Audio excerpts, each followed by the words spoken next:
bateria de instrução. Braço direito em direção à bandeira. Nós, soldados, juramos ser fiéis à pátria e À lutar. medida que a política saía dos gabinetes, o enquadramento civil dos militares fazia-se ao som cantado de diferentes palavras de ordem. Entre o povo está com o MFA e os soldados são filhos do povo, escolhiam os militares o slogan da sua simpatia partidária. Revolucionária. Contra o fascismo. Contra o imperialismo. Pela democracia e poder para o povo. Pela vitória da Revolução Socialista. Este exército português preocupava altos comandos da NATO. Viam no que se passava a desagregação da estrutura militar. Os soldados tinham conquistado o direito de discutir as ordens recebidas. Tinham abolido a separação hierárquica das messes. É neste ambiente do Ralis que Jean-Paul Sartre é recebido pouco depois do 11 de março. Visita algumas zonas do país, conversa com estudantes. Il y a deux travaux pour un universitaire, pour un étudiant. C'est le travail un peu théorique qu'il peut faire à l'intérieur de l'université.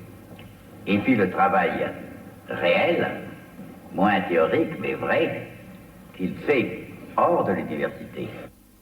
Eu assisti, particularmente na Faculdade de Letras do Porto, a uma exposição que ele fez perante uma sala cheia de estudantes.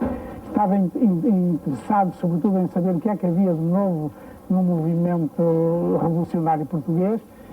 Por vezes intrigava-se com o facto de haver pouca participação dos estudantes. Chegou mesmo a dizer que era preciso perder o medo à liberdade. Ele, que foi sempre o filósofo da liberdade, fazia apelo a que todos exprimissem livremente as suas posições. Não era um homem ideólogo, propriamente, mas um homem que pensava a revolução, evidentemente, às vezes com as suas ilusões, com a sua forma muito própria de apresentar a globalidade dos problemas, mas interessante só pelo concreto, pelo vivido, pelas experiências reais.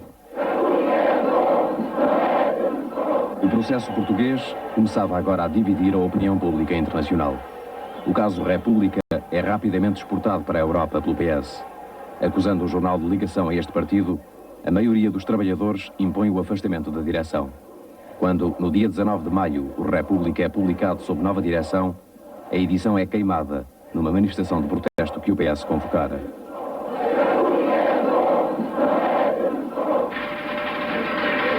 O PS responsabiliza o PC pelo que se passa no jornal.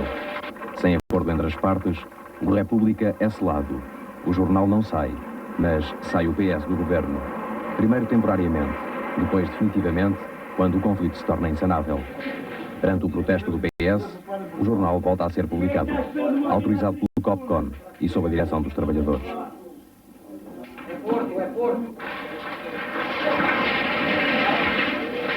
Iniciada no terreno da liberdade de informação, a luta do PS por República transformou-se numa batalha disputada em todos os terrenos políticos. No Governo e no Conselho da Revolução, Vasco Gonçalves defende a restituição do jornal ao PS. É derrotado, tal como quando defende a entrega da Rádio Renascença à Igreja. Ocupada pelos trabalhadores, a emissora católica fugia totalmente ao controle do patriarcado. E é à porta desta instituição que, em 19 de junho, se encontram as duas posições contrárias. Manifestação contra o patriarcado, contra a manifestação a favor. Cercados toda a noite no interior do episcopado, os adeptos da Igreja viriam a ser evacuados pelos militares.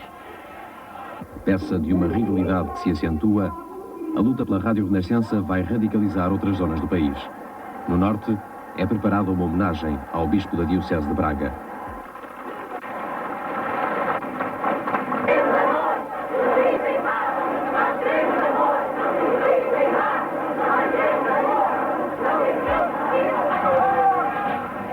No dia desta manifestação, é assaltada a sede do PCP nesta mesma cidade de Braga. Uma ação que tinha um antecedente. Dias antes, o centro de trabalho do mesmo partido fora igualmente atacado em Rio Maior. É apenas o início de uma série de ações anticomunistas que levam à destruição, saque e incêndio de partidos de esquerda em várias zonas do país. Casos, por exemplo, de Braga e Famalicão.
We burn only the property of communists, because in Portugal we don't want communism.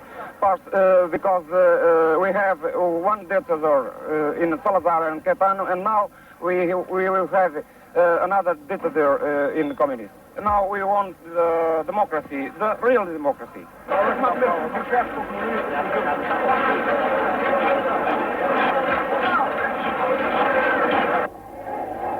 Ao assumir a condução da luta contra o PCP no plano político, o PS contestava igualmente tudo o que pudesse identificar-se com a figura de Vasco Gonçalves. À sua base social de apoio, lar-se-iam taticamente todas as forças militares ou civis contrárias ao regime, desde os moderados até à direita anticomunista. O apogeu desta escalada viveu-se num explosivo fim de semana de julho. O PS mobiliza cerca de 100 mil pessoas na Fonte Luminosa. O PC e a Intersindical apelam para a vigilância popular.